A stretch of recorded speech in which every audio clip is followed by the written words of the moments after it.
बराड़ के करीबियों पर शिकंजा कसने की तैयारी। करीबी गैंगस्टर्स को पकड़ने के लिए जारी छापेमारी। भारत और कनाडा तनाव के बीचों बीच पंजाब पुलिस ने एक बड़ा ऑपरेशन चला रही है। पंजाब पुलिस गोल्डी बराड़ के करीबी गैंगस्टर्स को पकड़ने के लिए पंजाब पुलिस ये छापामार कार्रवाई सुबह 7 बजे से ही कर रही है। ऑपरेशन दोपहर 2 बजे तक चलने वाला है। जानकारी आ रही है कि सभी जिलों में ये एक्शन चल रहा है। छापेमारी का संदिग्ध व्यक्तियों को राउंड अप करने के आदेश। शाम 5 बजे एडीजीपी को रिपोर्ट सौंपी जानी है। ऑपरेशन दोपहर 2 बजे तक चलेगा। सभी जिलों में छापेमारी की जा रही है और संदिग्ध व्यक्तियों को राउंड अप करने के आदेश दे दिए गए हैं। This is big news coming in from Canada. A Khalistani extremist, a gangster, has been killed in Canada.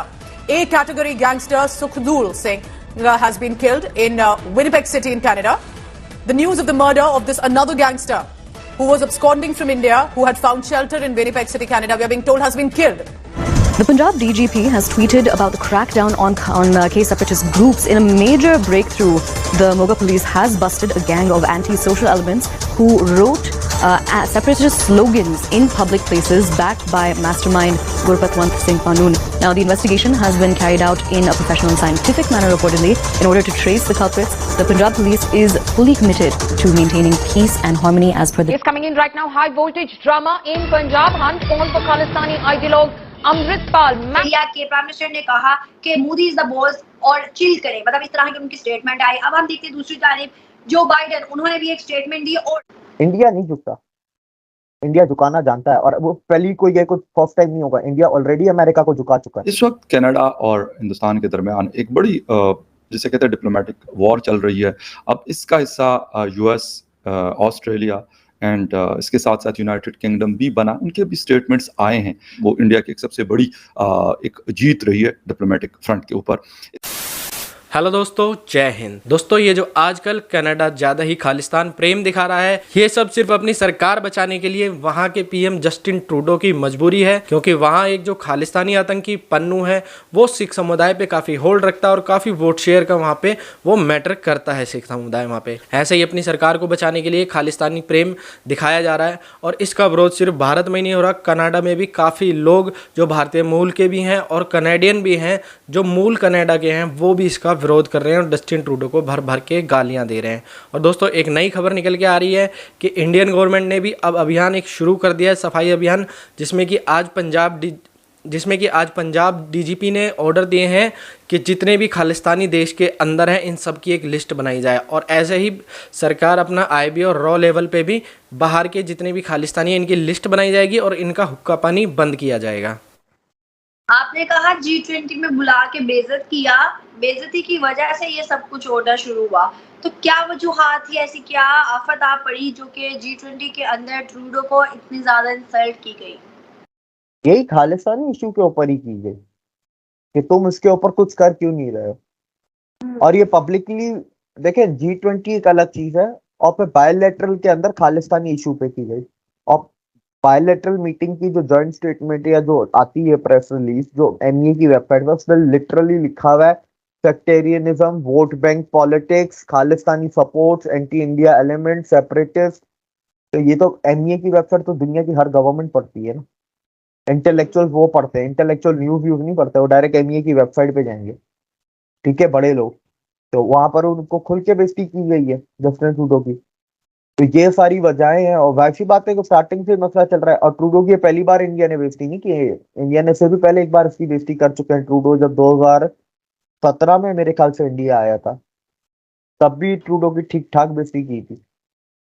Airport पे अब हेड ऑफ द स्टेट को कम से कम मिनिस्टर लेने जाता है, मिनिस्टर से नीचे नहीं लेने जाते। उससे कोई मतलब ऐसे कोई लेने गया था लो पोस्ट का, 6-7 दिन का टूर था। 1 या 2 दिन दिल्ली में मोदी जी के साथ था, आई थिंक सो 1 दिन ही था मोदी जी के साथ, बाकी 6-7 दिन अकेला पूरा इंडिया घूम रहा है। तो ये थी उसकी औकात। तो अब देखें इस पूरे सिनेरियो में अब जो किस्सा होगा ना, वो आगे ये है कि कनाडा अमेरिका का सैटेलाइट स्टेट है। अमेरिका बोलता है कनाडा को उठो तो उठता है, वो बोलेगा बैठो तो वो बैठेगा। कहीं ना कहीं आगे जाके कनाडा को बचाने के लिए अमेरिका कूदेगा। मजा तो तब आएगा ना जब अमेरिका और इंडिया की टक्कर लगेगी कनाडा के ऊपर। आज अगर हम देखें देवरानी कोपरारे का केस देखें, हम इटालियन मरीन्स का केस देखें, इंडिया तब नहीं झुका जब इंडिया को दुनिया की जरूरत थी। अमेरिका, इटली, बड़े मुल्कों के सामने, मैं छोटे मुल्कों का एग्जाम्पल भी नहीं दे रहा, ऐसे बहुत से सारे मुल्क हैं जिसके सामने इंडिया कभी नहीं झुका, लेकिन मैं बड़े मुल्कों की एग्जाम्पल दे रहा हूँ जो इंडिया से बड़े थे उस टाइम। आज कैसे झुक जाएगा इंडिया? उन्होंने अमेरिका को झुका दिया था। अभी अभी आप रिसेंट की बात लेना, अभी मई जून की बात है, यूके में जब इंडियन एम्बेसी से झंडे उतारे थे, खालिस्तानियों ने अटैक किए, शीशे से तोड़े। दिल्ली की ब्रिटिश एम्बेसी से सिक्योरिटी विड्रॉन हो गई थी और वहां पर पब्लिक टॉयलेट्स पोर्टेबल लगा के और लोगों को बोला कि आप लोग यहाँ के टॉयलेट्स यूज करें, पब्लिक टॉयलेट। इंडिया नहीं झुकता, इंडिया झुकाना जानता है, और वो पहली कोई ये कुछ फर्स्ट टाइम नहीं होगा, इंडिया ऑलरेडी अमेरिका को झुका चुका है। ये बहुत देर से इंडिया और कनाडा का जो है ना वो टेंशन और जो है एक दूसरे से थोड़ा एस्ट्रेंज्ड होना, ये खासी पुरानी बात है जी। क्योंकि जो खालिस्तान मूवमेंट है ना, जब पहले भी शुरू हुई थी तो उसका एक गढ़ जो था वो कनाडा से था, राइट। वो मिस्टर ढिलन थे, और इधर लंदन से थे जगजीत सिंह चौहान, ये दो बंदे थे। तो तब से खालिस्तान मूवमेंट, क्योंकि वहाँ पे जो सिख कम्युनिटी है वो खासी बड़ी है वैनकूवर के अंदर, और जो कि उनके और ओंटारियो प्रोविंस में टोरंटो के इर्द गिर्द, जहाँ मैं अब जहाँ गया हुआ था ना, ब्रैम्पटन जी, ब्रैम्पटन जो है वो सिखों का डोमिनेटेड शहर गिना जाता है। तो एक बहुत वोट बैंक पॉलिटिक्स भी चलती हैं, और ये जो कई सिख मिनिस्टर जो हैं वो प्रोविंशियल गवर्नमेंट्स में, लोकल गवर्नमेंट्स में, और इवन जो उनकी मेन कैबिनेट है उसके अंदर मौजूद हैं। तो प्राइम मिनिस्टर ट्रूडो जो हैं वो समझे जाते हैं इंडिया में that he is sympathetic to the Sikhs, और by virtue of that also to the Khalistan movement. उधर अपना कनाडा के अंदर इसमें कोई शक नहीं कि खालिस्तानी मूवमेंट के बहुत वहाँ पे एक्टिविस्ट हैं। कितनी उनकी सपोर्ट है सिखों में, I would not be able to say, लेकिन मैं अभी वहाँ से होके आया हूँ जी, बिल्कुल। तो जो मुझे सिख पढ़े लिखे मिले तो वो तो कहते हैं कि ये बेकार, बिल्कुल it's a waste of time, ये खालिस्तान इशू जो है it doesn't serve the cause of Sikhism at all. ये भी एक मौक़िफ़ है। कुछ वहाँ पे लोग कहते हैं कि हिंदू राइट विंग तंजीमें जो हैं वो नॉर्थ अमेरिका में और कनाडा में और यूके में बड़ी एक्टिव हैं। तो अब प्रॉब्लम ये है कि अब इल्ज़ाम लगाया कनेडियन प्राइम मिनिस्टर ने, ट्रूडो ने, कि उनके पास ये जो थे हरप्रीत सिंह जिनका कत्ल हुआ है, जी जी, हाँ जी, वैनकूवर में, हाँ जी, उनके कातिल का इंडियन किसी एजेंट के खिलाफ उनके पास क्रेडिबल पोटेंशियल एविडेंस है।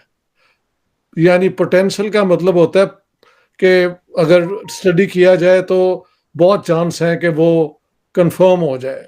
Okay sir. अब हिंदुस्तान की तरफ से मैंने जो उनके फॉर्मर रॉ के चीफ हैं मिस्टर दौलत, उनका इंटरव्यू देखा है करण थापड़ के साथ, और उनका कहना है कि ये बिल्कुल बेबुनियाद इल्ज़ाम है। हिंदुस्तान की जो ये है